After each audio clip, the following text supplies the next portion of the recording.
pertanian alami yang kita pelajari ini adalah sebuah sistem pertanian yang benih pun itu petani tidak harus beli. Kenapa? Karena nanti petani akan menanam semua jenis benih-benih lokal. Padi pun benihnya harus padi lokal, padi Cianjur yang dulu terkenal itu, ya, seharusnya kita tanam kembali. Cianjur itu terkenal sekali padinya dulu, seperti Kerawang ya, itu. Nah itu harus kita tanam kembali. Dan melalui apa? Petani paling tidak harus punya organisasi. Nah ini sebentar ya, pertanian ini. Kalau ngomong pertanian mesti harus ada petani toh. Ya. Petani nggak akan mungkin bisa disebut petani kalau tidak punya tanah. Jadi tanah itu penting, ya. Tanah itu adalah sumber hidupnya petani. Dia adalah alat produksi. Ya, kalau kita nggak punya tanah, kita akan menjadi buruh tani. Nah, oleh karena itu tanah itu harus dipertahankan. Tanah itu harus dijaga. Tanah itu harus dirawat. Kemarin saya sudah menjelaskan ya, bagi yang belum datang. Kemarin saya jelaskan kepada kawan-kawan yang datang. Itu sejak tahun 67, ya, tahun 67 ini Indonesia mengeluarkan apa yang disebut Undang-Undang Penanaman Modal Asing. Nah, ini melahirkan apa yang disebut revolusi hijau. Revolusi hijau melahirkan apa? Sistem pertanian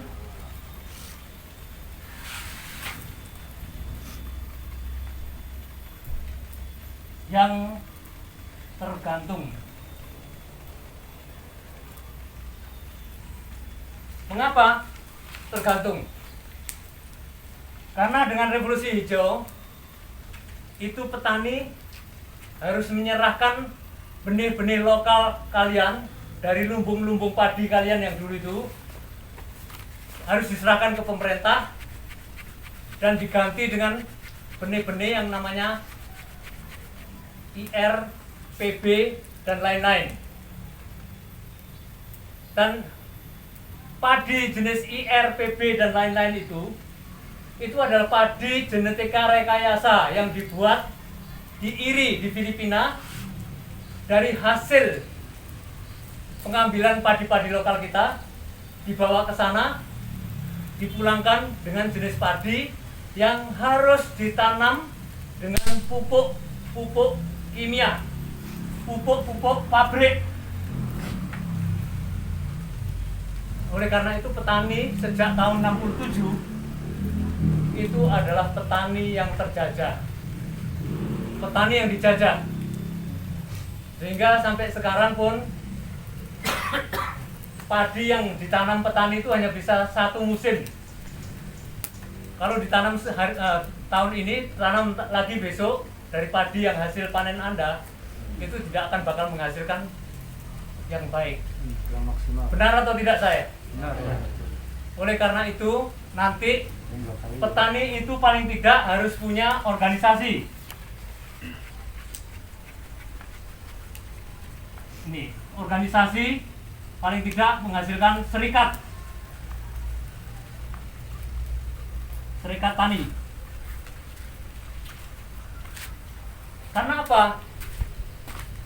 Kalau seandainya warga atau petani-petani di Sirna Rasa ini memiliki organisasi tani, kalian telah menghadapi masalah pertanian itu bersama-sama, tidak hanya sendiri-sendiri. Hanya orang yang bisa bersatu, yang bisa menghadapi segala kesulitan itu dengan mudah. Ya, ini penting sekali. Oleh karena itu, kalau bisa, nanti saya kalau kembali lagi ke sini, itu sudah ada serikat tani Sirna Rasa. Ini saya berharap begitu.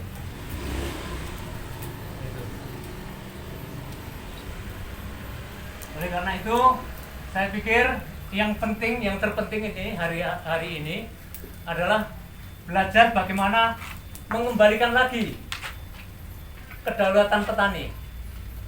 Petani itu kemarin saya katakan adalah sebuah kumpulan masyarakat yang sangat mulia. Karena apa?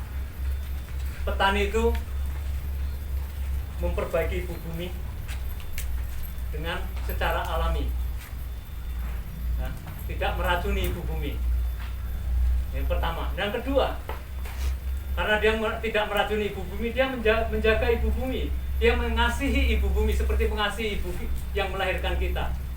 Karena apa? Bumi tempat kita berdiri ini itu memberikan pakan kepada kita. Kebutuhan kita sehari-hari yang disebut pangan.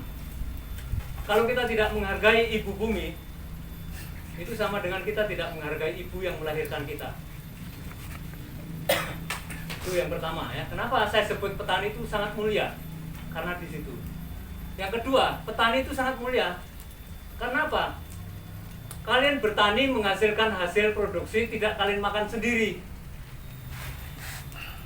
Kalian jual atau kalian bagikan ke orang lain yang membutuhkan pangan seperti halnya layaknya manusia yang lain. Oleh karena itu, petani itu harus punya kebanggaan diri. Harus bangga jadi petani. Amat sayang kalau seandainya jadi petani tidak bangga dengan dirinya. Ini harus kebanggaan ya, bukannya sombong ya. Petani tidak boleh sombong karena dia adalah bagian dari makhluk lain yang menghirup udara yang sama. Tetapi harus punya kebanggaan. Karena apa? Dia punya profesi. Profesinya apa?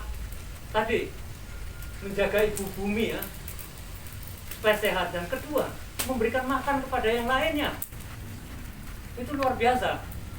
Makanya ini sebuah kebanggaan yang harus kita pegang sebagai seorang petani. Ya. Dan tidak boleh ini ditinggalkan begitu saja.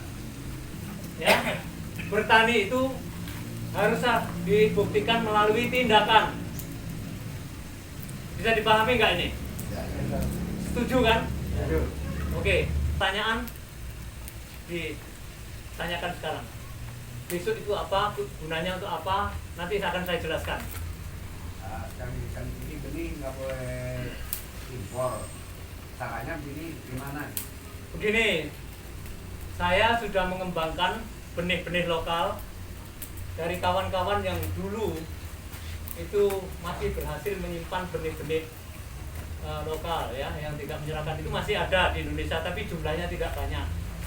Jadi nanti melalui apa yang disebut bank benih, nah, nanti kita akan bikin namanya bank benih ya.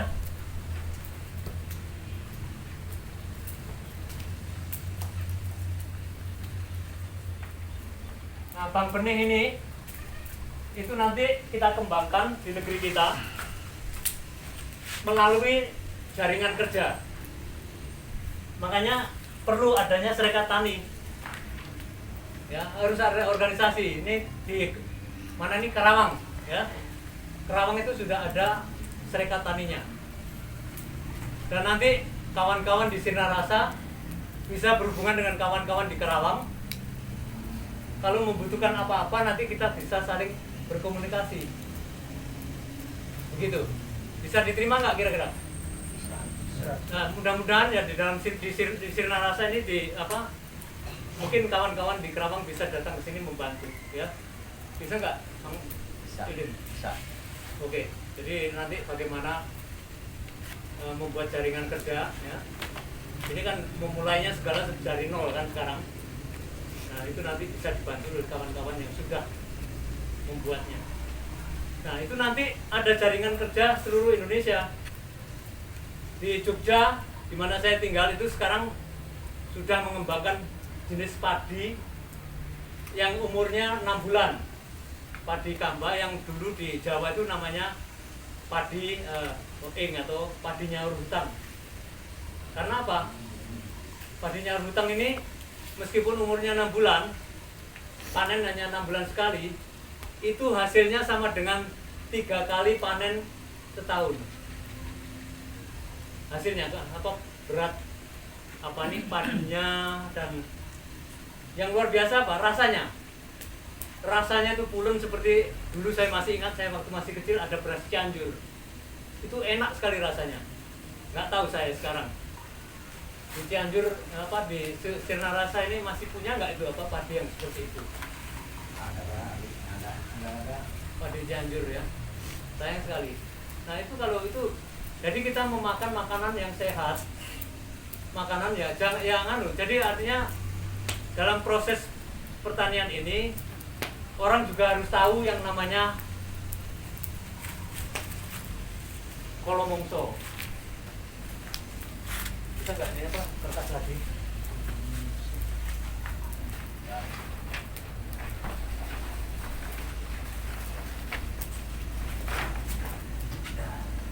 Jadi bumi ini kan bulat ya. Di dalam bulatnya bumi ini ada namanya waktu. Waktu itu ditentukan oleh namanya mongso atau iklim. Ya, jadi ada pembagian kalau di kalender orang-orang normal atau kalender Masehi itu ada 12 ya 12 ya. Atau kalau kalender Barat itu ada 4 musim ya. Kalau di Indonesia itu ada berapa? Ada 8 musim. Nah ini orang kan nggak tahu bahwa di sana itu ada 8 musim di Indonesia ini. Nah yang 8 musim ini itu bisa ditentukan dengan pemahaman kolomongso ini.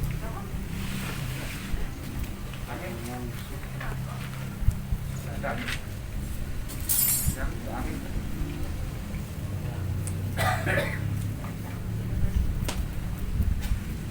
banyak ada polu-polu yang mungkin kalau yang punya program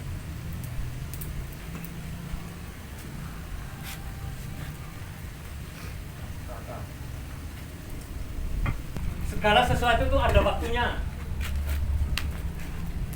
Ya, segala sesuatu. Jadi kalau petani tidak memahami ini, kapan menanam, kapan panen, ya, kita akan tidak pernah belajar tentang hidup itu sendiri. Oleh karena itu harus dipahami. Memang saat ini bumi kita itu sedang di dalam kondisi gonjang-ganjing. Karena apa? Iklim itu sudah tidak lagi ditentukan seperti zaman dulu. Ya, oleh karena itu petani itu harus bisa mencatat, membuat tulisan. Ketika mulai ada, kalau di sini, kalau dulu ya, saya masih ingat sebelum musim kemarau, itu kalau sore hari itu ada namanya jangkrik minyak. Ya, apa tuh kalau di sini di Jawa itu namanya garengpung ya, dia nyer. Oh, Ya, pengeret ya. Kalau sore. Tahu ngeret atau cari cangkas? Oh, cari cangkas dong, ngeret. Kalau cari cangkak atau ya itu suaranya beda. Itu biasanya pagi hari. Oh, Ya halo dong. Ya kalau pagi hari itu biasanya tanda-tanda kalau malam akan menghadapi hujan. Ya kalau sudah ada yang sore hari, ya dengan ada suara yang kayak gitu, ya itu artinya kalian akan mendekati musim kemarau. Itu tidak peduli bulan Agustus atau apa ya. Kalau sudah ada suara itu artinya kalian semua ya bapak-bapak harus siap-siap masuk ke musim kemarau. Itu kalau sore hari. Ya. Tapi kalau siang pagi hari siap-siap akan ada hujan. Itu tanda-tanda alam ya. Jadi kita ini adalah bagian alam dan alam akan memperingatkan kepada kita. Nah, kapan? Kalau ada suara itu pagi hari, kalian harus mempersiapkan sawah kalian untuk menerima hujan. Oke? Dan kalau sudah menerima hujan berarti apa? Masa tanam. Bisa dipahami nggak ini di sini? Jadi kita ya pertanian alami itu pertanian yang betul-betul menggantungkan diri pada alam semesta. Nah, kalau menggantungkan diri pada alam semesta, kita harus bisa mendengar suara alam. Tanda-tanda alam itu seperti apa? Memang saat ini sulit. Ya, sulit karena apa? Karena zamannya sudah berubah.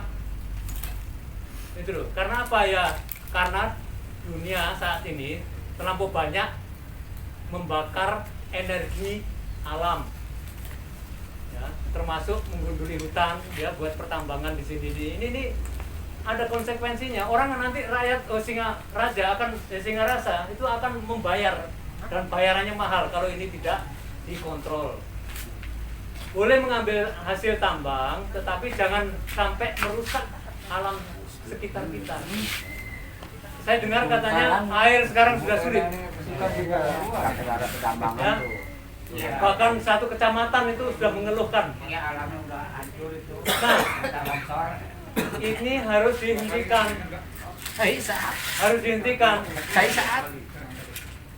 Harus belajar untuk menghentikan ini. Kalau tidak dihentikan, bapak-bapak ini punya anaknya bapak ini nanti punya anak. Masa kita harus meninggalkan anak cucu kita itu sebuah masalah yang membuat mereka nanti tidak bisa hidup dengan nyaman. Mana tanggung jawab kita? Ini suatu pertanyaan yang harus dijawab. Makanya, oke, ini ada masalah. Mari kita bersama-sama ngomong kepada mereka yang punya kebijakan. Ini kita ini adalah rakyat yang hidupnya dari tanah, dari air. Nah, kalau air dari seluruh kecamatan itu sudah bermasalah, berarti ada masalah yang mengancam masa depan anak-anak kalian. Ini permasalahan yang sangat luar biasa loh. Nah, pertanian alami itu menggantungkan diri pada alam. Oleh karena itu, ya alamnya harus dijaga. Gitu loh. Nah, besok itu nanti kita akan bikin sesuatu yang nanti akan membuktikan ya, bahwa alam itu telah memberikan sebuah kehidupan kepada kita. Saya coba hanya dengan satu genggam kalian bisa menyuburkan tanah kalian dengan hanya satu genggam 1000 meter persegi. Tapi itu ada caranya. Besok saya ajarkan itu ya, cara membuatnya. Jadi kalian untuk menjadi petani yang alami, kuncinya hanya satu ya, dicatat itu, hati yang tulus dan kejujuran. Karena bumi di mana kalian berdiri itu membutuhkan hati dan pikiran yang jernih. Ini yang terpenting sekarang, bagaimana kita bisa mengerti bahwa posisi kita ini adalah bagian dari alam, supaya kita bisa hidup harmonik dengan alam. Nah, nanti kalau kita bisa hidup harmonik dengan alam, segala sesuatu itu akan dipermudah oleh alam itu sendiri, termasuk permasalahan hama yang kalian hadapi. Gampang sekali. Jadi ya cuman permasalahan untuk menuju gampang itu, kalian harus siap-siap berkeringat, harus siap-siap belajar, harus siap-siap meninggalkan kesombongan diri. Harus dengan segala rendah hati kita membangun sebuah ketulusan dan kejujuran. Itu ya.